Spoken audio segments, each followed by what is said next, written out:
শেখ হাসিনা হলে এটার জন্য সবচেয়ে বড় দায়ী, ঢাকা বিশ্ববিদ্যালয়কে মাদ্রাসা বানানোর জন্য। আসলে আনাড়ি লোকের হাতে গুরুত্বপূর্ণ কাজ দেওয়া যাবে না। 5 বছর আল্লাহ আমারে বাঁচায় রাখে, এদেরকে আমি মাপ চাওয়াই স্যার মুজে আমি ফজু পাগলা না। সরকারি দল আসলেই তো আমাকে আবার এই মিছিল করতে হবে, তাহলে আমি সরকারি দল থেকে দূরে থাকি। হাটহাজারী সিনিয়র মাদ্রাসা ঢাকা বিশ্ববিদ্যালয়ের মধ্যে খুব তফাৎ এখন আমি করি না। তারা ছাত্রলীগ হইয়া তারা জামাতকে শিবিরকে ভোট দিল কেন?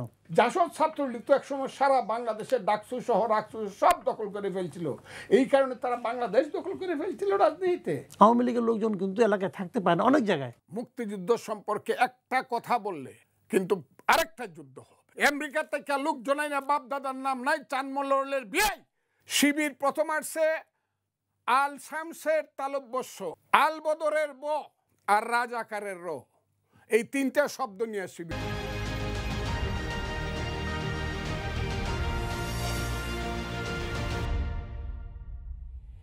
দর্শক স্বাগত কালের কণ্ঠে নিয়মিত অনুষ্ঠান কালের সংলাপে। আজ আমাদের সাথে আলোচনায় অংশ নিয়েছেন সিনিয়র সাংবাদিক ও কলামিস্ট মাসুদ কামাল, এবং আমাদের সঙ্গে আরও অংশ নিয়েছেন বীর মুক্তিযোদ্ধা সিনিয়র অ্যাডভোকেট ফজলুর রহমান। আপনাদের দুজনকেই স্বাগত কালের কণ্ঠের স্টুডিওতে। দর্শক, আজকে আমরা আলোচনা করব সাম্প্রতিক রাজনীতি এবং নানা ইস্যু নিয়ে।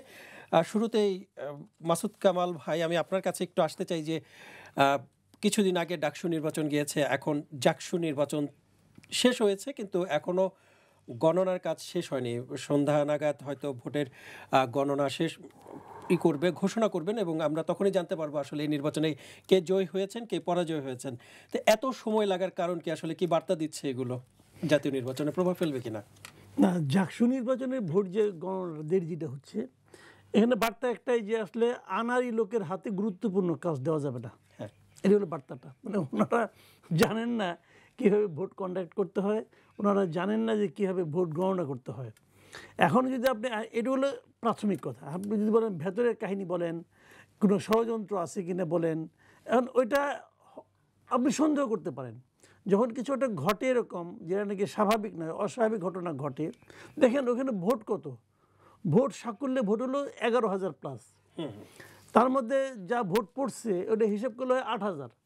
তো 8,000 ভোট, 8,000 ভোট গুনতে ধরলাম আমি আপনার হল সংসদের 8,000, আর তার সঙ্গে আপনার ওই জাকসুর জন্য 3টা ব্যালট পেপার ছিল, ধরেন ওখানে আর 3টা ব্যালট পেপার। তো এইগুলি গুনতে আপনার 40 ঘন্টা লাগে না রে ভাই। অফিসিয়ালি 8 ঘন্টার সময় লাগার কথা ছিল, হ্যাঁ, এটা লাগে না। এখন ওনারা লাগাচ্ছেন কেন? ওনারা কি কোনো ষড়যন্ত্র করছেন? ওনারা কি আপনার কাউকে মানে ডিফেম করতে যাচ্ছেন, নাকি ওনারা কি এখানে রেজাল্ট ইঞ্জিনিয়ারিং করতে যাচ্ছেন, নাকি ওনারা আসলে আনাড়ি পারেন না? কোনটা এটা?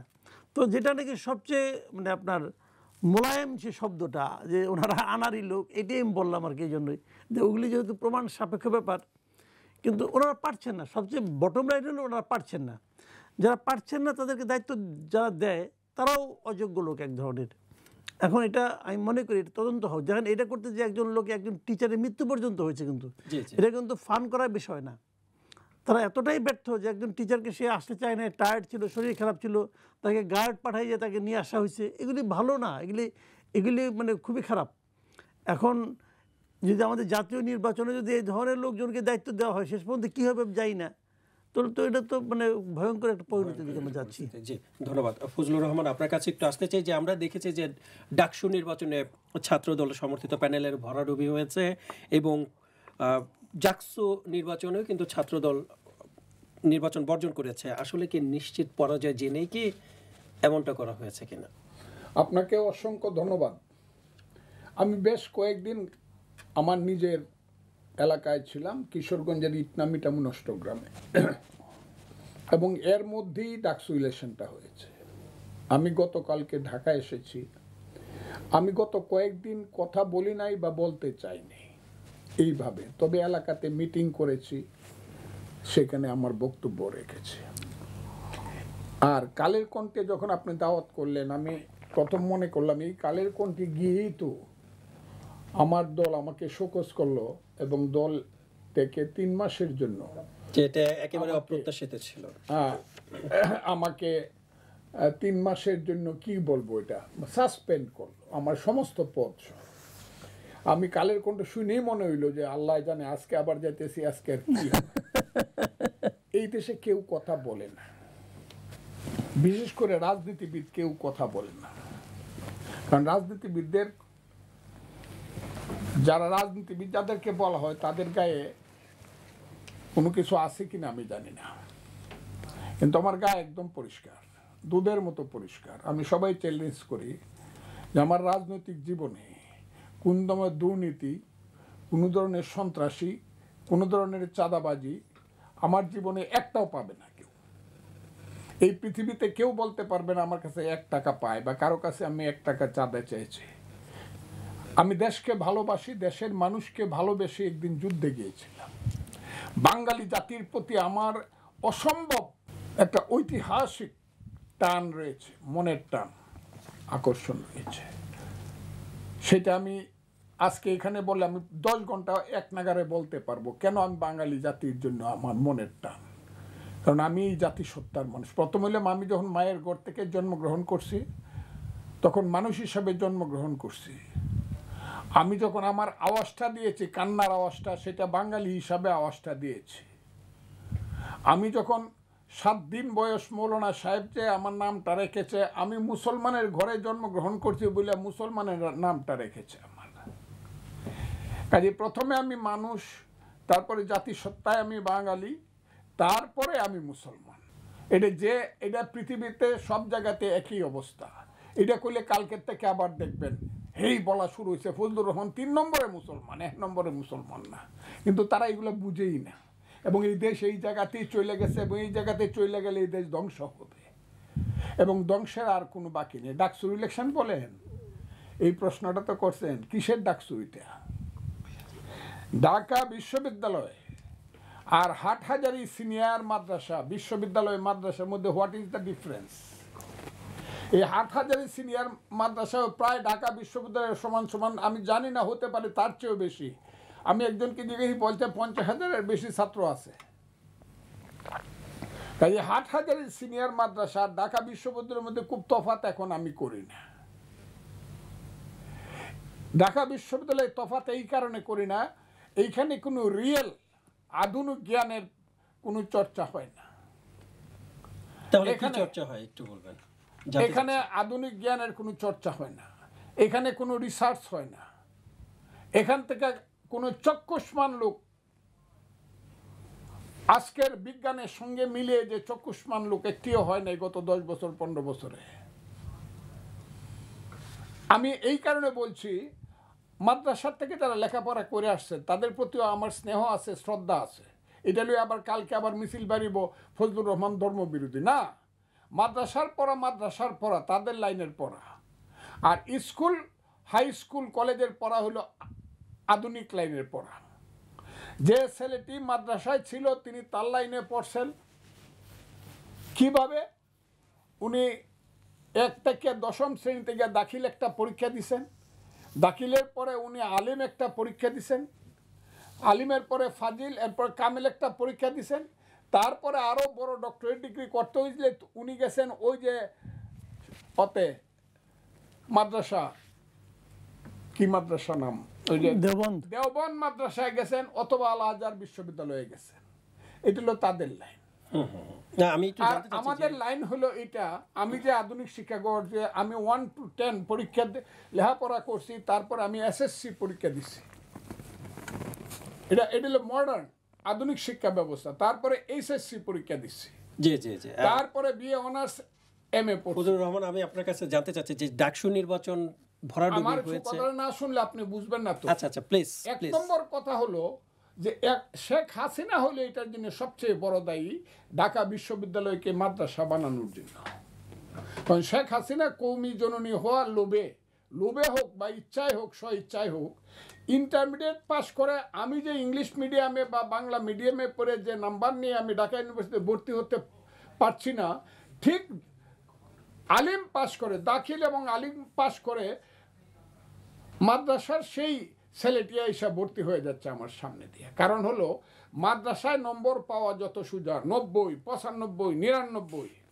আমার ইংরেজিতে শুধু অঙ্ক বাদে, ইংরেজি বা সায়েন্স বাদে, সায়েন্সও কম, শুধু ইংরেজি বাদে শুধু মানে কি বলবো, শুধু অঙ্ক বাদে এত নাম্বার বাংলায় আপনি যতই পরীক্ষা দেন 60 পাইতে আপনার জীবন বেরিয়ে যায়, লিখতে হবে 50 অনেক বেশি। ঠিক না কথাটা?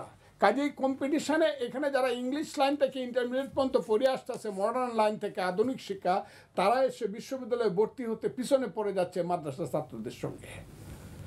যে কারণে মাদ্রাসা ছাত্ররা খুব ব্যাপক হারে ঢাকা বিশ্ববিদ্যালয়ে গত 10 বছরে ভর্তি হয়েছে। ভর্তি এমন একটা অবস্থা সৃষ্টি হয়েছে, মাদ্রাসা থেকে যাদের ব্যাকগ্রাউন্ড মাদ্রাসা তারাই এখন ঢাকা বিশ্ববিদ্যালয়ে বেশি। আমি খারাপ মনে করছি না, খারাপ বলছিও না তাদেরকে।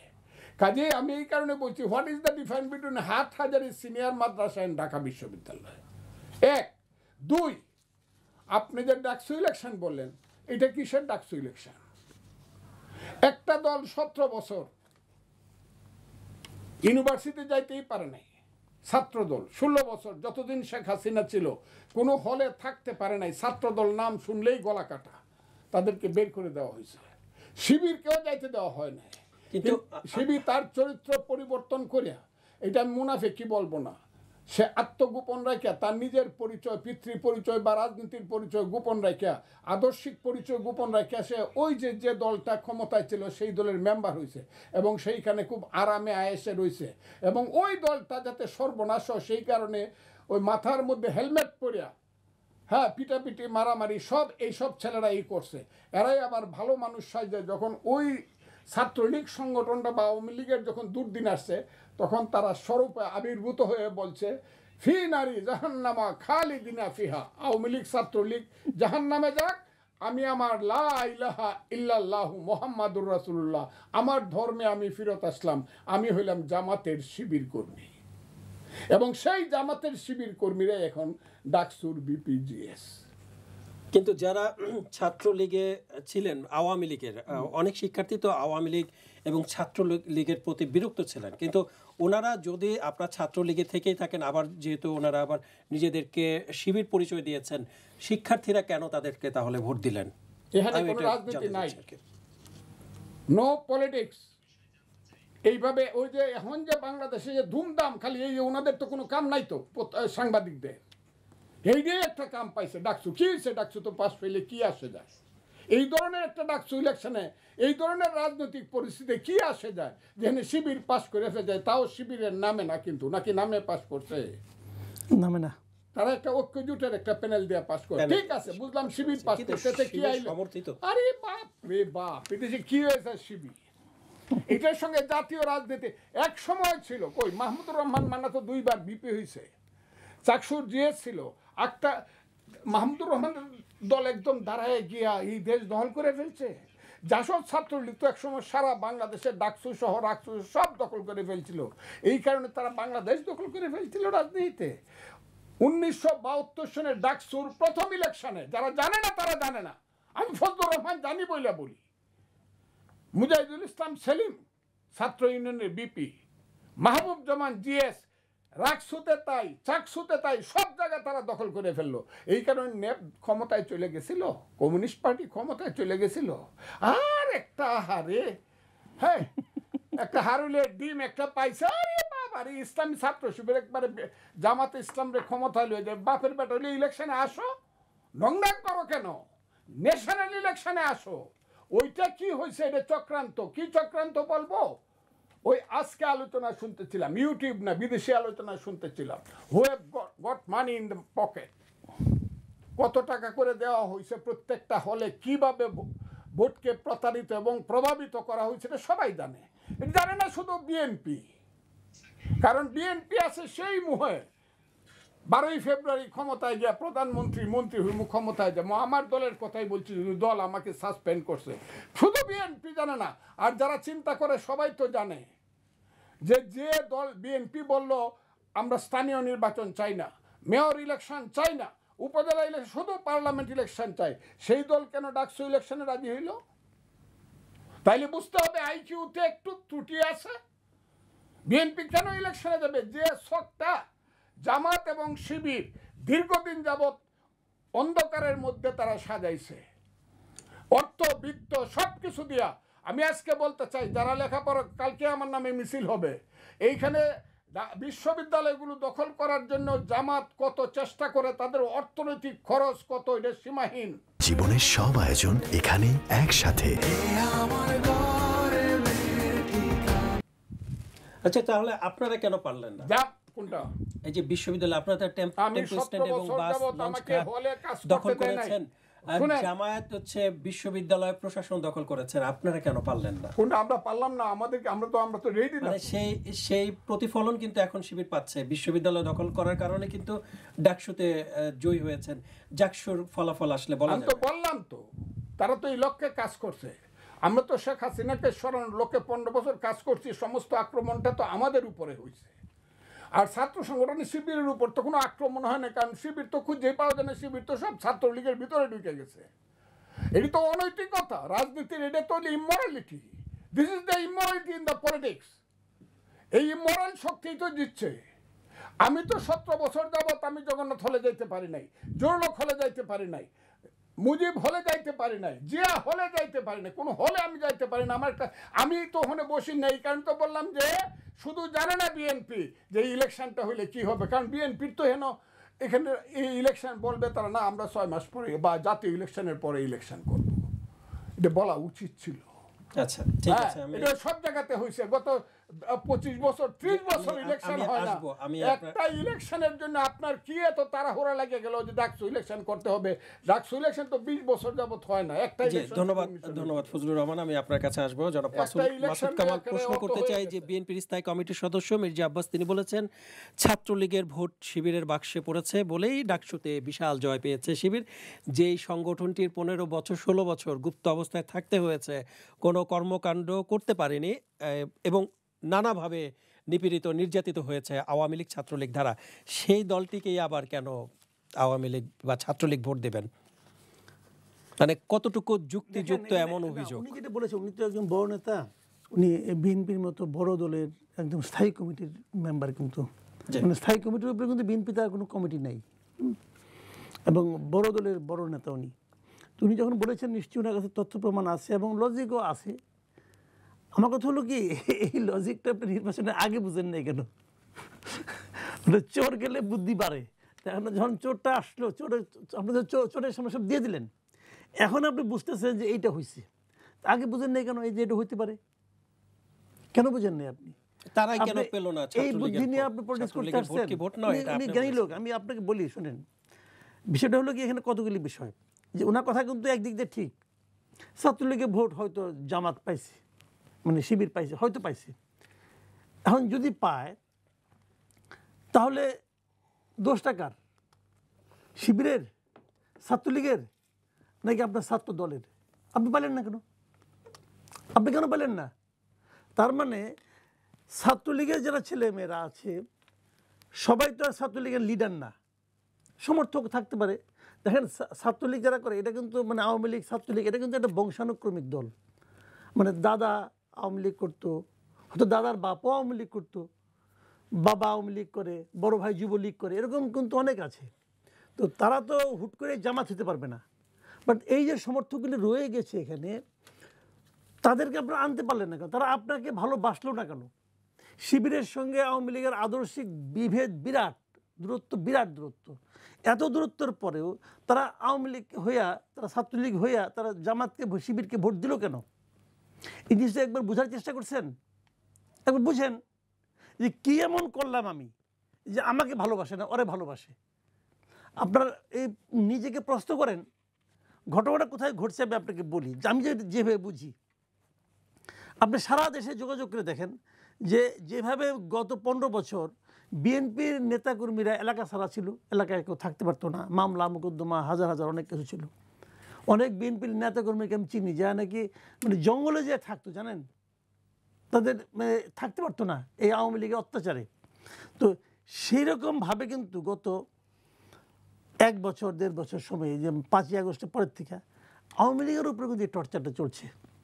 আওয়ামী লীগের লোকজন কিন্তু এলাকায় থাকতে পায় না, অনেক জায়গায় এলাকায় থাকতে পায় না, তাদের বিরুদ্ধে মামলা মোকদ্দমা। আচ্ছা, এই মামলাগুলি কে করছে? এই মামলাগুলির বাদী কে? আপনি একটু খবর নিয়ে দেখেন, 95% ক্ষেত্রে বাদী হলো স্থানীয় বিএনপির লোকজন।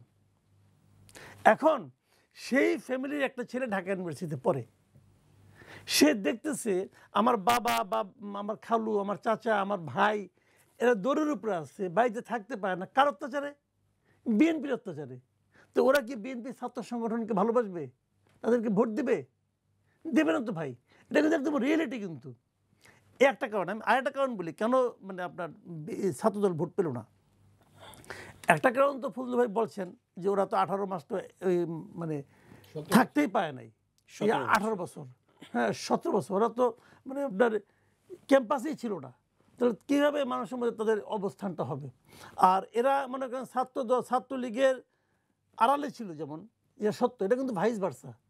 মনে করেন আপনার আড়ালে আপনার সঙ্গে গালে গাল মিলাইয়া, কাঁধে কাঁধ মিলাইয়া তারা তো ছিল। তা একটা ব্যক্তিগত সম্পর্ক তো হয়ে গেছে, আবার ওদের প্রশ্রয় এরাও আছে, সেই সম্পর্কটা কিন্তু রয়ে গেছে। কাজে ওদের ভোটটা তো এটা কিছু পাইতেই পারে। কিন্তু আরেকটা বিষয় আছে, আমি বলি আপনাকে সেই জিনিসটাও। এই আমি মনে করি আসলে ডাকসু নির্বাচনে কিন্তু জাতীয় রাজনীতির প্রভাব পড়ছে। কিভাবে সেটা বলি। বিএনপির লিডারদের সাথে আলাপ করলে দেখবেন হাটে ঘাটে মাঠে তারা যখন কথা বলেন, তাদের বডি ল্যাঙ্গুয়েজে কথাবার্তা মনে হয় কি তারা ক্ষমতায় আইসেই গেছে। খালি ফেব্রুয়ারি মাসটা বাকি, ফেব্রুয়ারি মাসটা আসলেই তারপরে থেকে তারেক রহমান মানে দেশের প্রধানমন্ত্রী হয়ে যাবেন। বিশ্বাস তাদের একটু বেশি। বিশ্বাসটা তারা কিন্তু প্রচারও করে। বিশ্বাস থাকতে পারে, বিশ্বাসের কোনো আপত্তি নেই আমার, যার যার বিশ্বাস তার। মানে আত্মবিশ্বাসের কারণে কি তারা এটা প্রচার না বলি আগে শুনেন, আগে কথাটা পুরো কথা শুনেন, তারপরে বুঝবেন আমি কেন বলতেছি। তাদের মধ্যে এরকম একটা বিশ্বাস জন্মাইছে, তারা ক্ষমতায় আসতেছে এবং সেটা তারা প্রচারও করছে। কিন্তু তারা পাবলিককে বুঝাইছে আমরা কিন্তু ক্ষমতায় আসতেছি। এখন গত 17 বছরে ক্যাম্পাসে সাধারণ ছাত্রদের জন্য আতঙ্ক কী ছিল? সাধারণ ছাত্রদের জন্য আতঙ্ক ছিল গণরুম এবং পরীক্ষার আগের রাত্রেও মিছিলে যাওয়ার জন্য তাদেরকে যেতে হতো, চাপ দেওয়া হতো। এই কাজটা কে করতো? আমরা বলি ছাত্রলীগ, আসলে ছাত্রলীগ ভাইবেন না, এটা আসলে করতো সরকারি দল। যে দল সরকারে থাকে তারাই এরকম একটা ক্ষমতা প্রয়োগ করতে পারত। এখন যদি এই ছাত্ররা মনে করে যে যেভাবে বিএনপি ক্ষমতায় আসতেছে, তাহলে ছাত্র দলটাও কিন্তু সরকারি দল হয়ে যাবে ফেব্রুয়ারির পরের থেকে। তারা হয়তো সরকারি দলকে ভয় পাইছে যে আমি কোনো সরকারি দল চাই না। এটাও কিন্তু হইতে পারে যে সরকারি দল আসলেই তো আমাকে আবার গণরুমে ঢুকাবে, সরকারি দল আসলেই তো আমাকে আবার মিছিল করতে হবে, তাহলে আমি সরকারি দল থেকে দূরে থাকি। এই ধরনের একটা ঘটনা ঘটতে পারে। আর এর সঙ্গে আরও একটা ঘটনা আছে, যদি পরে সময় পাই বলবো নি। জি ধন্যবাদ। ফজলুর রহমান, আপনার কাছে যেতে চাই। ডাকসু বিজয়ের পর আমরা দেখেছি যে শিবিরের প্যানেল প্রথমে জুলাই শহীদের কবর জিয়ারত করেছে, তারপর বুদ্ধিজীবী কবর সেখানেও গিয়েছেন। প্রশ্ন করতে চাই, জামায়াতের কি ৭১-এর কোনো অনুশোচনা বা পলিসি পরিবর্তন করেছে কিনা? সেই জায়গা থেকে কি তারা সেখানে গেছেন কিনা, যে বুদ্ধিজীবী ৭১-এর বুদ্ধিজীবী যারা ছিলেন তাদেরকে? চলের কোনো অভাব হয় না, চলনারও কোনো অভাব হয় না। আমি ছেলেদেরকে বলছি না, আমি বলছি জামাতকে। জামাতেরই সন্তানেরা যদি বাপের শিক্ষা পায় থাকে, তাইলে আমি বলবো এরা ছলনা করছে। বাপ হইলো তাদের মানে ফাদার্স পার্টি হইলো তাদের, বা মাদার্স পার্টি হইলো জামাত। জামাত কিন্তু ৫৪ বছরে এমন একটা ভাব করছে, প্রথমে পালায় ছিল, পরে গোলাম আজম সাহেব আসলেন, যে কোনোভাবে উনি এইভাবে রইলেন, অনেক কিছু হয়েছে। সেই জাহানারা ইমাম টিমাম, ওই যে আজকের যে আইনমন্ত্রী বৈশা আছে জনাব আসিফ নজরুল, উনি কিন্তু বিশাল নেতা ছিলেন যাতে গোলাম আজমের ফাঁসি দেওয়া যায়। এগুলা অনেক হয়েছে। আমি যে কারণে আপনাকে বলছি, আপনাদের এখানে কথা বলার সময় পাওয়া যায় না, যে কারণে ভুল বুঝাবুঝির স্কোপ থাকে। জামাত কিন্তু ৫৪ বছর পরে সুযোগ পাইয়েই কইছে, যারা অস্ত্র হাতে মুক্তিযুদ্ধ করছিল তারা মাপ চাও।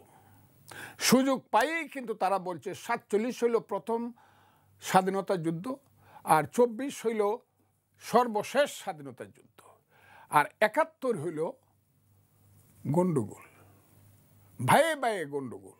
এবং সেই ভাইয়ে ভাইয়ের মধ্যে ভুল বুঝিটা সৃষ্টি করছে পাশের দেশ ভারত চক্রান্ত করে।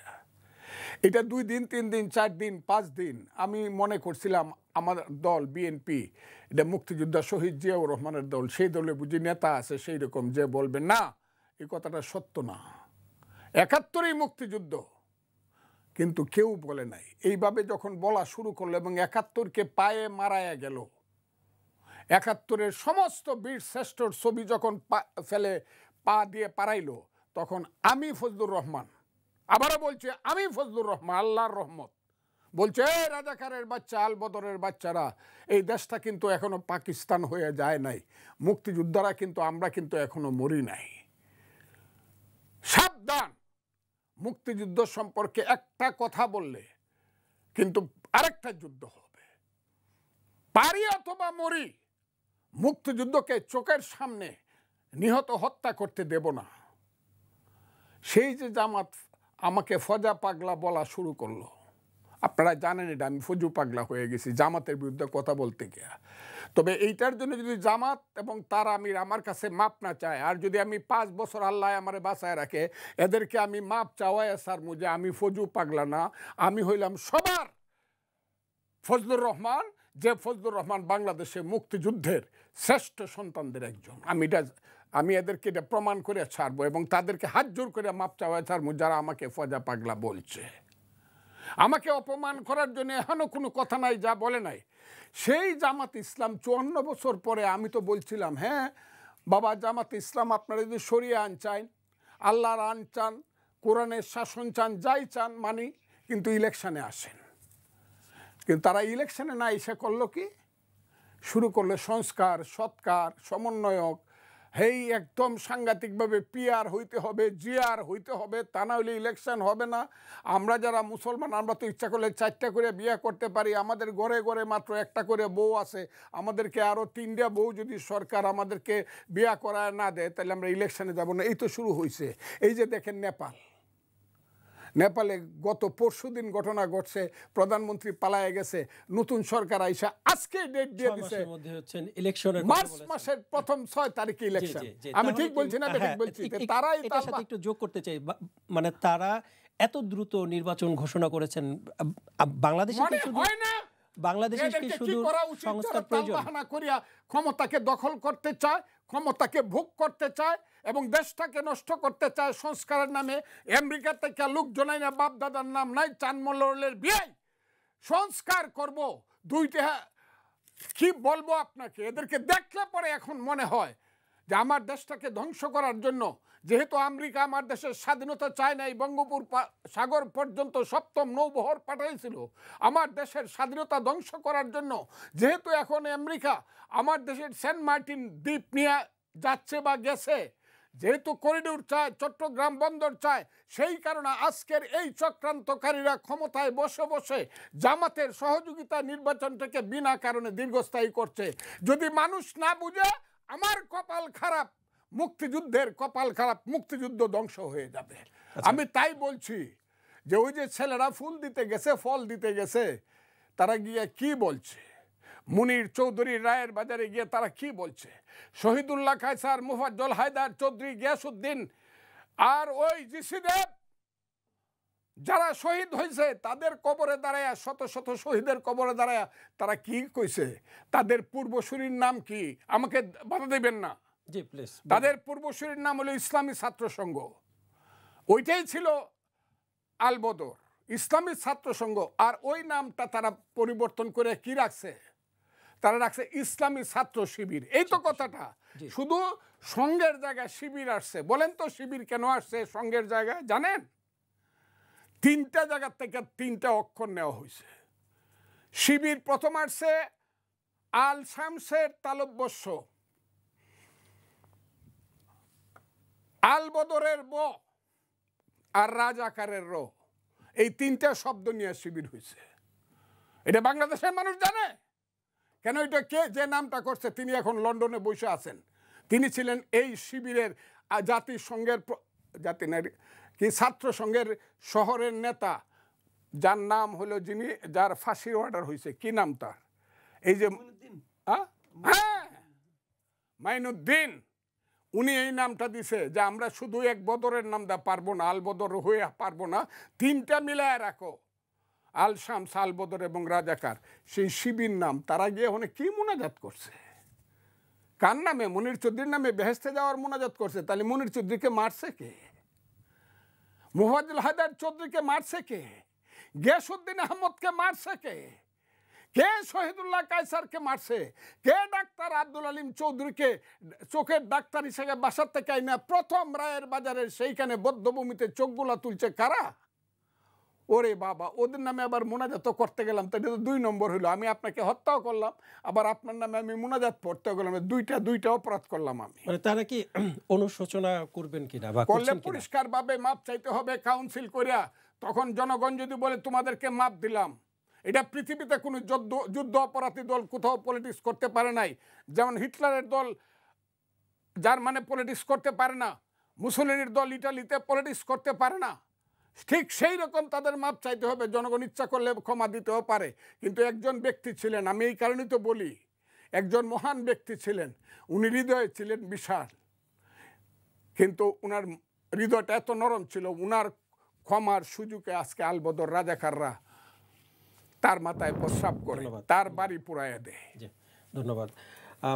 মাসুদ কামাল, একটু জিজ্ঞেস করতে চাই যে ছাত্রদলের চাঁদাবাজি, দখলবাজি এবং বিভিন্ন সময় গণমাধ্যমে সংবাদ হয়েছে এবং তারা জনগণের পালস বুঝে না, আবার শিক্ষার্থীদের পালস বুঝেনি। শিবির শিক্ষার্থীদের পালস বুঝে নানা কর্মসূচি দিয়েছে, প্যানেল দিয়েছে, অন্যদিকে ডাকসু নির্বাচনে প্যানেল দিতে ছাত্রদল দেরি করেছে। আমি এটি বিভিন্ন শ্রেণী পেশা মানুষের বক্তব্যগুলো বলছিলাম। শিক্ষার্থীদের পালস না বোঝার কারণে কি ডাকসুতে তাদের বিপর্যয় হয়েছে কিনা, ফল বিপর্যয় এবং পরাজয় হয়েছে কিনা? দেখেন, এটা একটা কারণ হতে পারে, একদম হুবহু এইভাবেই হয়েছে আমি তা বলবো না। কতগুলি বিষয় আছে, যেমন ধরেন যে কথা নাকি ফজলুভাই আগেও বলছেন, আমিও বললাম যে আসলে পালস বুঝতে গেলে তো আপনার হাতটা ধরতে হবে না। আপনি আমার হাতে আমার যদি পালস বুঝতে চান, সেই পালস ওই পালসই বলছি আমি আর কি। আপনি পালস বুঝতে হলে তার তো কাছাকাছি তো যেতে হবে। তো ছাত্রদল তো তাদের কাছাকাছি যেতেও পারেনি অনেকদিন। শেষে যখন তারা একটা হল কমিটি করলো, সেই হল কমিটি করার ক্ষেত্রে কিন্তু বাধা দেওয়া হয়েছে। কে বাধা দিছে? এই শিবির থেকে দিছে। শিবিরে তারা যদিও বলছে সাধারণ ছাত্র শিবিরের উদ্যোগে হয়েছে, তার মানে তারা কিন্তু ওখানে কোনো হল কমিটি করতে দিতে চায় না। অন্য কোনো পলিটিক্যাল পার্টি, অন্য কোনো মানে ছাত্র সংগঠন হলে আসুক, এটা কিন্তু তারা চায় নাই। তো এখন একটা ছাত্র সংগঠন থাকলে পারে, যেমন শিবির যে কাজটা করছে, ওরা কিন্তু এটা সত্য, এটা অস্বীকার করার কোনো উপায় নেই। ওরা কিন্তু নানা ধরনের আপনার এই কি বলে কর্মসূচি দিয়েছে, শিক্ষার্থীদেরকে পড়াশোনাও করিয়েছে এবং বিভিন্ন হলে পানির ফিল্টার, মানে নানা কিছু। আমি কথাগুলো বলি, আমি বলি, আমাকে হেল্প করতে হবে না, বলতে পারবো। তো তারা এগুলো যখন করেছে, তো এগুলি অন্য কেউ করবে না আপনি ভাবেন কেন? আপনি মনে করেন মোট হলের মনে করেন 3,000 স্টুডেন্ট আছে, আপনি তার মধ্যে 500 জন করলেন, আরও হয়তো 200 জনের দরকার হতে পারে। এখন যদি একটা ছাত্র দলও আসে, তারাও করতে পারতো, আপনাদের এটা দেখে হয়তো করতো যে এনারা এত বছর ধরে করতেছে, আমিও করি। কিন্তু তাদেরকে তো আপনি হলে ঢুকতেই দিলেন না। আগে আওয়ামী লীগ ঢুকতে দেয় নাই তাদের স্বৈরাচারী আচরণের মাধ্যমে, আর আপনারা ঢুকতে দিলেন না যে হলে কোনো রাজনীতি চলবে না। তাহলে আপনারা কোনটা করতেছেন? এবং আবার ইউনিভার্সিটি কর্তৃপক্ষ বলতেছে যে না, কোনো গুপ্ত রাজনীতি চলবে না। তাহলে রাজনীতি এবং গুপ্ত রাজনীতি একটা ক্যাটাগরি আছে, তাহলে গুপ্ত রাজনীতিটা কে করতেছে? তো এই যে বিষয়গুলো আপনাদের তাদের ঢুকতে দেন নাই, ঢুকতে দেওয়া উচিত ছিল। তো এই জায়গাটাতে আপনি যদি স্টুডেন্টদের সঙ্গে আপনি হলে ঢুকতেই না দেন, তাহলে তারা স্টুডেন্টরা কী চায় এই পালসটাই আপনি বুঝবেন কীভাবে? এবং এই পালসের জন্য আপনিও যে একটা ওষুধ দিয়ে বসে আছেন, এটা দেখাবে দিবে কীভাবে? সেই সুযোগটা তো পায় নাই। কাজেই আপনি তুলনা করতে পারেন, কোনো সমস্যা নাই। তুলনা তো হচ্ছে, এই স্টুডেন্টরা, আমাদের ঢাকা ইউনিভার্সিটির স্টুডেন্টরা অনেকভাবে তুলনা করছে, কিন্তু বাস্তবতাটাকে আমি বলি, বাস্তবতাটা হলো ঢাকা ইউনিভার্সিটির স্টুডেন্টরা আসলেই এবার শিবিরকে ভোটটা দিচ্ছে। এটা বাস্তবতা ভাই, মানতে হবে। জীবনের সব আয়োজন এখানে একসাথে। আমার কাছে শুনতে খারাপ শোনা যেতে পারে, অন্যকে খারাপ লাগতে পারে, লাগবে, কিন্তু তারা ভোট দিচ্ছে রে ভাই, এবং তারা ভোটেই জিতছে। ওই যে ভোট কারচুপি হয়েছে, ইঞ্জিনিয়ারিং হয়েছে, অনেকেই বলতেছে। ওই দিন কালকে দেখলাম যে বিএনপির যুব দলের যে সভাপতি মনির মুন্না, উনি বলতেছে যে ডাকসু ইলেকশনে এমন এটা হাসিনার ইলেকশন ইঞ্জিনিয়ারিংকেও হার মানাইছে। তো এগুলি আসলে এগুলি কথাগুলো গ্রহণযোগ্য কথা নয়। এগুলি বললে কি হয় জানেন? এগুলি বললে যে জিনিসটা হয় যে এই নির্বাচনকে তখন অস্বীকার করার মতো একটা অজুহাত কিন্তু সবাই পেয়ে যায়। একটা নির্বাচন তো হয়েছে, আপনি সেটা মেনে নেন। হ্যাঁ, নির্বাচনে কেন আপনি হারলেন এগুলি নিয়ে আপনি গবেষণা করেন, কোনো সমস্যা নেই। এবং আপনার খামতিটা কোথায় ছিল, ঘাটতিটা কোথায় ছিল, এগুলিও দেখেন। যদি কোনো দুর্নীতি হয়ে থাকে নির্বাচনে, সেটা আইডেন্টিফাই করেন। আইডেন্টিফাই করলে তো হয়ে যায়, এত কথা বলা লাগে না তো। কিন্তু এইটা আবার হাসিনার ইলেকশন ইঞ্জিনিয়ারিংকে হার মানাইছে, এটা যখন মুন্না সাহেব বলেন, তখন আমি ওনার প্রজ্ঞা নিয়ে, ওনার সৌজন্যতা নিয়ে আমার সন্দেহ তৈরি হয়। কারণ হাসিনার ইলেকশন ইঞ্জিনিয়ারিং কী ছিল আমরা দেখছি, যে অর্ধেকের বেশি আসলে কোনো ইলেকশনই হয় নাই, ওনারা ক্ষমতায় চলে গেছেন, ওটা হলো ইঞ্জিনিয়ারিং। রাতে ভোট হয়ে গেছে, ওটা ইঞ্জিনিয়ারিং। আমি আর ডামির ভোট হয়েছে, এটা ইঞ্জিনিয়ারিং। এই ইঞ্জিনিয়ারিংয়ে হার মারানোর ক্ষমতা কারো আছে বলে আমার কাছে মনে হয় না। জানি না প্রদীপ ভাই কী বলবে, তো যাও, তো ওইটা হলো ইঞ্জিনিয়ারিং। কাজে এই ধরনের সুইপিং কমেন্ট একটা সিনিয়র লিডারের কাছ থেকে আমি আশা করি না। যে একটু এটার সাথে একটু যোগ করতে চাই, ছোট করে জানতে চাইবো যে এই যে জামাতের এক শিবিরের যে প্যানেল যারা জয়ী হয়েছেন তারা যে বুদ্ধিজীবী, একই প্রশ্ন করতে চাই, বুদ্ধিজীবী কবরস্থানে যে দোয়া করেছেন, ৭১-এর মুক্তিযুদ্ধ যারা শহীদ হয়েছে বুদ্ধিজীবী যারা ছিলেন তাদের কবরে গিয়েছিলেন, জানতে চাই যে এগুলো কি শিবিরের রাজনৈতিক কৌশল কিনা, অথবা এটা রাজনৈতিক? শোনেন, এখানে এটা হলো কি, যে কথাটা ফজলু ভাই বলেন, খুব সিরিয়াস কথা কিন্তু বলছেন, যে ওরা যে মোনাজাত করছে, তারা মোনাজাত করে কি বলছে, কি বলছেন? বলছেন যে আল্লাহ এদের বেহেশত নসিব করো, বলছেন এটা। আচ্ছা, সঙ্গে সঙ্গে এটা বলেন নাই এদেরকে যারা হত্যা করছে তাদেরকে তুমি জাহান্নামে পাঠাও, এটা বলছেন? This is the point. তারা ওখানে যে কী বলেছেন এটা আমার জানার খুব আগ্রহ, আমার কৌতূহল, আসলে কৌতূহল। কিন্তু উনি বলার পরে আমার মাথার মধ্যে খেললো যে তাই তো, ওনারা ওখানে যে কী বলছেন, এই লোকগুলি তো স্বাভাবিক মৃত্যু হয় নাই। তাদেরকে স্বাধীনতার আগ মুহূর্তে যখন বুঝছেন যে নিশ্চিত পরাজয়, বুঝতে পেরে তাদেরকে আপনি ধরে নিয়ে যান, চোখ মুখ বাইন্দে গুলি করে মেরে ফেলেছেন। তো এই লোকগুলির কবরস্থানে যে আপনি যে কবর জিয়ারত করলেন, আল্লাহর কাছে কি চাইলেন, কি বললেন? এদের হত্যাকারীদের বিচার চাইছেন? ইহকালে তো হলো না, যে পরকালে চাইছেন কিনা? যদি চান সে প্রকাশ্যে বলেন, আমরা খুশি হই। তাহলে আমরা বুঝতে পারি আপনাদের নৈতিকতা জায়গাটা একটা চেঞ্জ আসছে।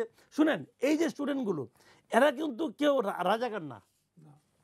এদের দাদাও রাজাকার ছিল, অথবা কিছু ছিল, অথবা ছিলই না, কেউ ছিল না, হতে পারে। কিন্তু রাজাকার কিন্তু এখানে ব্যক্তি না।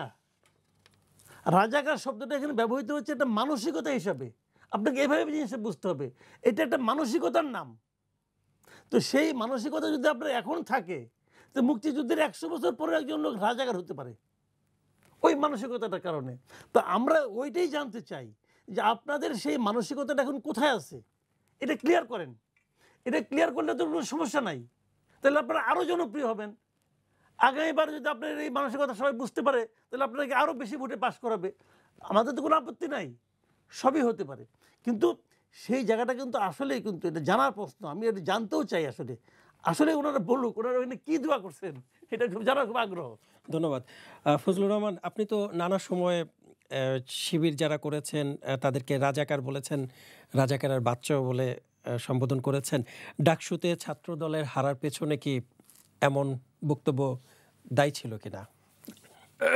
আমি আপনাকে বলি, দায়ী যদি হয়ে থাকে হইছে। আমি রাজাকারের বাচ্চাদেরকে রাজাকারের বাচ্চা বলবই। এই কারণে আমার ভোট পাওয়ার জন্য বলবো না যে না আপনারা হইলেন মহান মুক্তিযোদ্ধার বাচ্চা, এটা আমি বলবো না। আমি শিবির সবাই রাজাকারের বাচ্চা পাও, এই যে ছেলেরা ব্যক্তিগতভাবে সব খারাপ শিবির যারা করে, এটা আমি মনে করি না। অনেক ভালো বলে ছেলেদের রেজাল্ট অনেক ভালো, অনেক ব্রিলিয়েন্ট ছেলে। আমার কথা বলতে দেন, না হলে আমার ওইটা পড়ে।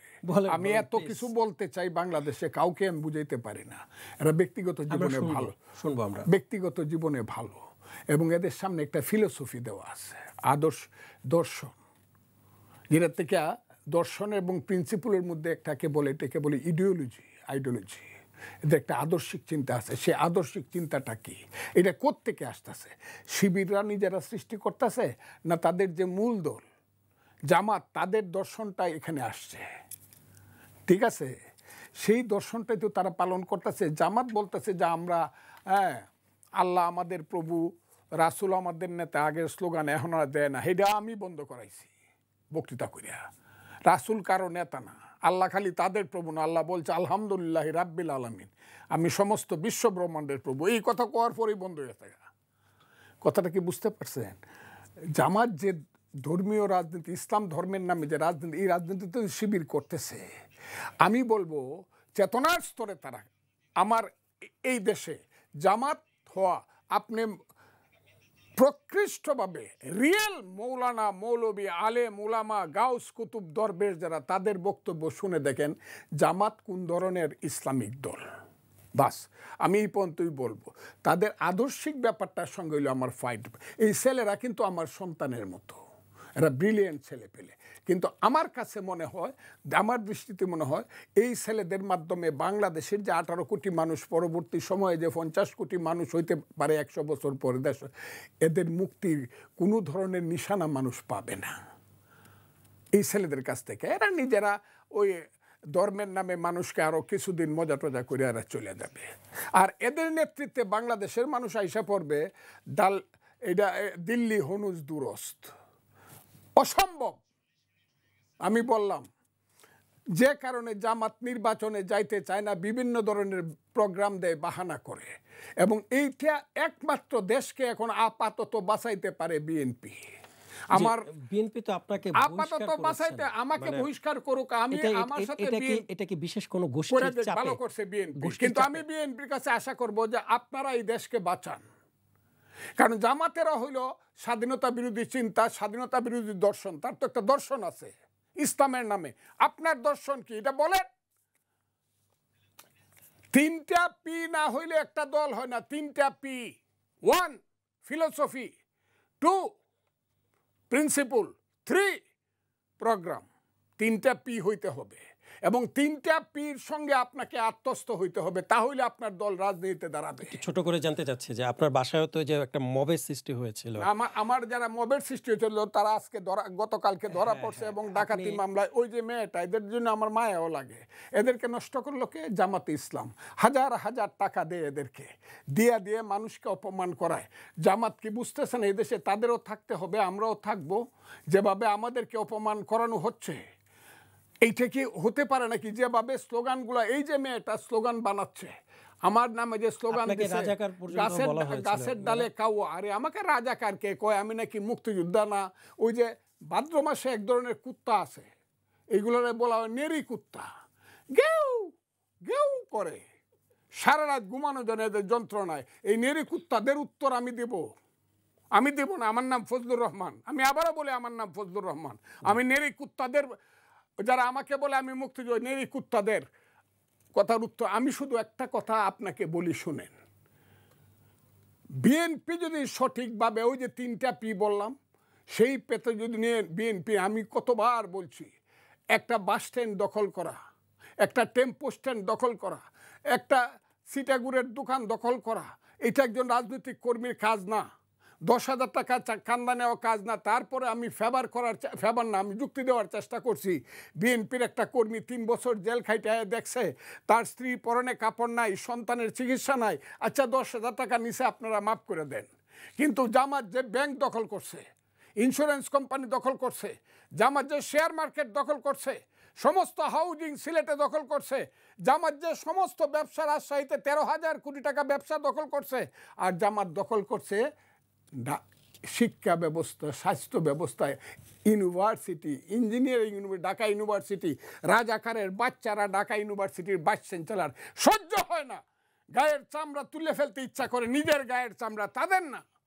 আমার এখনো মনে হয়, আল্লাহ তুমি যদি আমাকে 23 বছর 24 বছর বয়স দিত, আমি চ্যালেঞ্জ করলাম, আমি 1 বছর ঢাকা ইউনিভার্সিটিতে ছাত্র রাজনীতি করব, ওই শিবির টিবির ভোটে মারামারিতে না, ভোটে আগামী বছর 50% ভোট পাবে, আমি যে দলটা করব সেই দলের বিরুদ্ধে। এই হলো রাজনৈতিক ব্যাপার। বিএনপি একমাত্র দেশ বানাইতে পারে, এবং বিএনপির নেতৃত্ব দেশ বাঁচাইতে পারে যদি এখনো মনে করে আমরা সিরিয়াসলি স্ট্যান্ড নিব মুক্তিযুদ্ধের পক্ষে। কারণ আমাদের নেতার নাম হলো শহীদ জিয়াউর রহমান। আমাদের নেতা মেজর জিয়া মুক্তিযুদ্ধের সময় বলছিল, I Major Zia do hereby declare the independence. আমি আসবো আপনার কাছে, আবার আসবো, অবশ্য অনেক কিছু জানার আছে আপনার কাছ থেকে। যদি দেশ বাঁচাতে চায় বিএনপি কে মুক্তিযুদ্ধের পক্ষে স্ট্যান্ড নিতে হবে প্রকাশ্যে। হ্যাঁ, আসবো আমি আপনার কাছে। মাসুদ কামাল, একটু জানতে চাচ্ছি যে, একটু ভিন্ন বিষয়ে যেতে চাচ্ছি এখন। আমরা তো অন্তর্বর্তী সরকারের কিছু উপদেষ্টা আছে যারা ভারত বিদ্বেষী এবং ভারতকে নিয়ে কথা বলছে, কিন্তু ভারতে তো আমরা আবার ইলিশও পাঠাচ্ছি, আবার তাদের কাছ থেকে আমরা বিদ্যুৎ নিচ্ছি। মানে বন্ধুকে বন্ধুর প্রতি বিদ্বেষ আবার বন্ধুর কাছ থেকে নেয়া, কিভাবে দেখবেন আমি এটা? বলি আপনাকে, রাজনীতির মাঠের বক্তব্য আর রাষ্ট্রের সঙ্গে রাষ্ট্রের কূটনীতি এটা একরকম না। মানুষে মানুষে প্রেম আর দেশে দেশে প্রেম এক জিনিস না, একভাবে হয় না। ইদানিং না হয় ভারতের সঙ্গে চীনের একটু সম্পর্ক ভালো হয়েছে, ইদানিং হয়েছে। আগে কিন্তু খুবই খারাপ ছিল, দূরত্ব ছিল। হ্যাঁ খুবই দূরত্ব ছিল। যখন খুবই দূরত্ব ছিল সম্পর্ক, ধরুন আজকে থেকে 1 বছর আগে 2 বছর আগে, যখন নাকি চীনের সঙ্গে ভারতের মারামারি কাটাকাটি একদম, তখনও ভারত সবচেয়ে বেশি পণ্য আমদানি করতো চীন থেকে। আপনি খবর নিয়ে দেখেন, জি, অবশ্যই। সবচেয়ে বেশি আমদানি করতো চীন থেকে। তার মানে কূটনীতি আর রাজনৈতিক বক্তব্য এক না রে ভাই। এই যে আমাদের এই সরকারটা ক্ষমতায় আসছে, কিন্তু যে হাসিনা দেশ বিক্রি করে দিয়েছে এই কথা বলার মাধ্যমে, হাসিনা ভারতের সঙ্গে গোপন চুক্তি করছে, দেশ বিক্রির গোপন চুক্তি করছে, বলছে না? হ্যাঁ, এই ধরনের অভিযোগ, এই ধরনের অভিযোগ দিতে আসছে। হ্যাঁ, উঠেছিল। আচ্ছা, ভালো কথা। এরা তো ক্ষমতা আসছে 1 বছর হয়ে গেছে। 1 বছরে কয়টা চুক্তি বাতিল করছে ভাই বলেন তো আমাকে? কয়টা চুক্তি বাতিল করছে এ পর্যন্ত? তো এটা হলো কি মাঠ গরম করার জন্য। আমাদের সমাজে কিছু লোক আছে, এরা মনে করেন এগুলো শুনতে ভালোবাসে।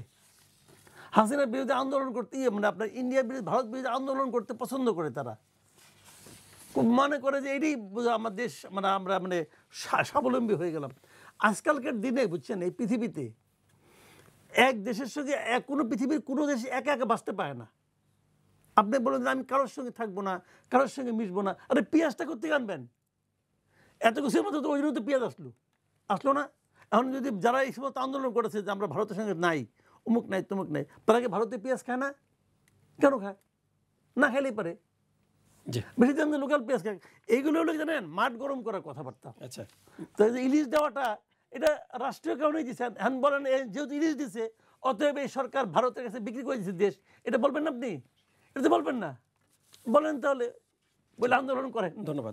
একটু যোগ করতে চাই, একটু নেপালে দিকে আমরা একটু যেতে চাচ্ছি, যে সেখানে তো সম্প্রতি একটি বিক্ষোভ হয়েছিল এবং সেই বিক্ষোভে আপনার সরকার পদত্যাগ করেছে এবং গতকালকে অন্তর্বর্তী সরকার প্রধান দায়িত্ব নিয়েছেন, 5-6 মাসের মধ্যে নির্বাচনের ঘোষণাও দিয়েছেন।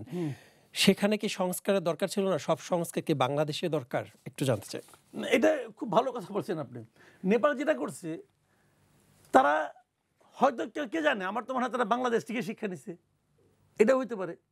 কারণ তারা দেখছে একইভাবে তাদের এখানে আসছে এবং তারা এটাও দেখছে যে বাংলাদেশে এরকম সময় নিয়ে সংস্কার করতে গেলে শেষ পর্যন্ত পরিণতিটা কী দাঁড়ায়। তারা হয়তো এখান থেকে শিক্ষা নিছে যে ওই ঝামেলায় আমরা যাব না, জনগণের হাতে ছেড়ে দেবো, জনগণ ঠিক করবে, এবং তারা শর্টকাট পথে গেছে। ভালো, যারা এই বিক্ষোভে অংশ নিয়েছেন তারা কিন্তু ঘরে ফিরে গেছেন, কেউ ক্লাসে ফিরে গেছেন। বাংলাদেশে কিন্তু আমরা দেখেছি যারা অংশ নিয়েছেন তারা উপদেশ গেছেন, সচিবালয়ে গেছেন, যে মন্ত্রী হয়েছেন, দেশ চালাচ্ছেন দেশ। একই প্রশ্ন করব ফজলুর রহমান আপনার কাছে। একই প্রশ্ন আমি বলে গেছি প্রথমেই, যে সংস্কার আমি বলে গেছি ওদের দেশটা এখন পড়ছে মানুষের হাতে। যারা রিয়েল মানুষ, যারা চলে গেছে তারা কি, আমি সেটা বলবো না খারাপ না ভালো, কিন্তু এখন যাদের পর তারা রিয়েল মানুষ। আর আমাদের দেশটা পড়ছে বাটপারদের হাতে। মানে তারা তো ঘরে ফিরে গেছে। আমার কথা না, তারা না, যারা দেশটা যাদের হাতে পড়ছে এখন, বাটপারদের হাতে পড়ছে, আদম ব্যাপারীর হাতে দেশ পড়ছে। টাকা নিল, বিদেশেও পাঠায় না, টাকাও ফেরত দেয় না। পরে টাকা ফেরতের সময় যখন বেশি তাগিদ দিছে তখন বলছে কালকে আইসো টাকা দিয়ে দিব। কালকে লোক গেছে, যে টাকা দিছে ওই বাটপারের কাছে গেছে, বাটপার বলছে যে মিয়া টাকা তোমাকে দিয়ে দিব, আজকে আমি টাকা দেওয়ার ব্যবস্থা করতেছি। হ্যাঁ, তাহলে তো খুব ভালো। এই যে মিয়া দেখো আমার হাতে কতগুলা তেঁতুলের বিচি, কতগুলো আছে? আছে অনেকগুলো। এই যে আজকেই আমি তেঁতুল গাছ লাগাবো তেঁতুলের বীজ থেকে, এবং তেঁতুল গাছ বড় হইলে পরে হেঁটে কত তেঁতুল হবে তোমার হিসাব আছে? তোমাকে আমি সেই দিন টাকা দিয়ে দিব, একদিনও দেরি করব না। এই যে তেঁতুল গাছ লাগাইছে, এদের নাম কি বলবো? এই সব লোক রে এখন আমি কেন বাঙালি, কেন বাংলাদেশের 18 কোটি মানুষ এই আমেরিকান নাগরিকদেরকে এখনো দেশে বসায় রাখছে, চক্রান্তকারীদেরকে কেন মানুষ ধরে না তাদেরকে? কিসের সংস্কার? প্রতিদিন একটা কথা পাইছে সংস্কার, আর এই করছে এই করছে। সংস্কার যদি এত ভালোই হইতো, এতই হইতো, তো এতদিনে হয় না কেন? তাইলে নিজেদের, আমার কথাটা খুব বোঝার চাই। আমি যাই না তো সংস্কার, আমার ডাকলে যাইতামই না। আমি ইলেকশন কবে দিবা ডেট ঘোষণা করো, পরে দেখবো না পার্লামেন্টে কিভাবে সংস্কার। তোমরা কি আমি কথাটা বললাম, অন্যায় সংস্কার যদি করে এবং সেই সংস্কার যদি সংবিধানের বিরুদ্ধে হয়, সেই সংস্কারের বিরুদ্ধে কিন্তু আন্দোলন হবে। আমরা অনুষ্ঠানের শেষ পর্যায়ে চলে এসেছি, তো একটু ছোট করে জানতে চাইব, কিছুদিন আগে জনপ্রশাসনের সাবেক সচিব ফয়জুল আলমকে তার বাসা থেকে গ্রেফতার করা হয়েছে এবং সরকার তো বলেছিলেন যে তার বিরুদ্ধে যত সমালোচনা করা যায় করুক, কিন্তু এখন দেখা যাচ্ছে যে সমালোচনা করলে গ্রেফতার করা হচ্ছে। তাহলে বিগত সরকারের মতোই যে যারা সমালোচনা করবেন তাদেরকে গ্রেফতার করা হবে।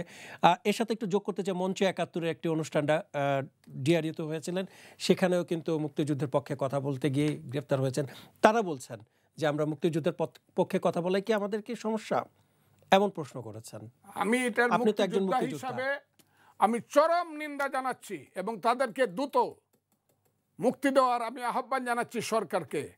আর আবু আলম সাহেব সম্পর্কে যা বলছেন, আবু আলম শহীদ খান সম্পর্কে, আমি তার মতো আমি তাকে ছাত্র রাজনীতি করতে দেখেছি। একটা হলের, তিনি মহসিন হলের বিপি ছিলেন, ছাত্র রাজনীতি করেছেন, প্রগতিশীল লোক।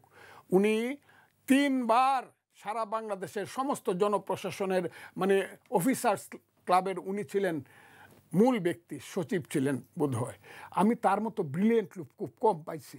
এইরকম মানুষগুলাকে, এমনকি যে সচিব শফিকুর ফয়জুল আলম, না ভুইয়া, ভুইয়া শফিকুল ইসলাম, তাদেরকে যেভাবে গ্রেপ্তার করতেছে, এই দেশে কি কোনো মানুষ থাকবে না?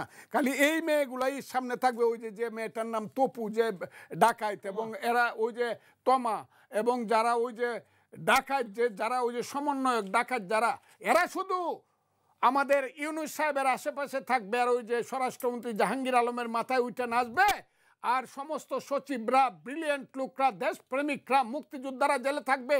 হোক না সেটা জাহান্নাম, হাবিয়া, দুজক, এইখানে তো মুক্তিযোদ্ধারে জেলখানায় থাকবে, কারণ মুক্তিযোদ্ধাদের তো দেশ এটা নয়, এটা হলো জাহান্নাম হয়ে গেছে। আলবদর রাজাকাররা এদেশের সমস্ত রন্ধ্রে রন্ধ্রে বৈশা আছে, সেই জন্যই তো আমাদের এত বড় সর্বনাশ হয়ে যাচ্ছে বাংলাদেশ। তবে আল্লাহ যদি থাকে, আল্লাহ আছে, আল্লাহর বিচার হবে এবং আমরাও আছি, জানি না আর, কিন্তু আমি জানি এই দেশে সত্য এবং মুক্তিযুদ্ধ জয়লাভ করবে। জি জি, ধন্যবাদ। মাসুদ কামাল, সর্বশেষ নির্বাচন চাই, এই কথাটা বললাম। নির্বাচনের ডেট যাতে পরিবর্তন না হয়, তাহলে তো কিন্তু খবর আছে। আচ্ছা, যেহেতু নির্বাচনের কথা বলছেন, আমি শেষ করার আগে আপনার কাছে আরেকটি প্রশ্ন করতে চাই যে প্রধান উপদেষ্টা প্রেস সচিব তিনি বলেছেন যে ফেব্রুয়ারিতেই নির্বাচন হবে, যদি কেউ এর বিপরীত ভেবে থাকে তাহলে জাতির জন্য সেটি বিপর্যয় হবে। আবার কিছু দল কিন্তু পিআর পদ্ধতিও চাচ্ছে, এর মধ্যে যদি আবার পিআর ঢুকে যায় তাহলে বিএনপি কি করবেন? আমি জানি না বিএনপি, কারণ এখন তো আমি বিএনপির উত্তরটা দিতে পারবো না, কিন্তু পিআর পদ্ধতি সংবিধানে নাই এটা কোনোদিন, এবং পিআর পদ্ধতি নিয়ে কিন্তু অতএব নেপালে বিপর্যয়টা হয়েছে, মূল বিপর্যয়টা হয়েছে। পিআর পদ্ধতি হোক আর সিআর হোক, যাই হোক, এটা পার্লামেন্টে হবে। জামাত যদি পিআর চায়, জামাত পিআরের কথা বলে ইলেকশনে আসুক, যদি তারা মেজরিটি হয় তারা পিআর করবে এবং পিআরের মাধ্যমে নির্বাচন দিবে।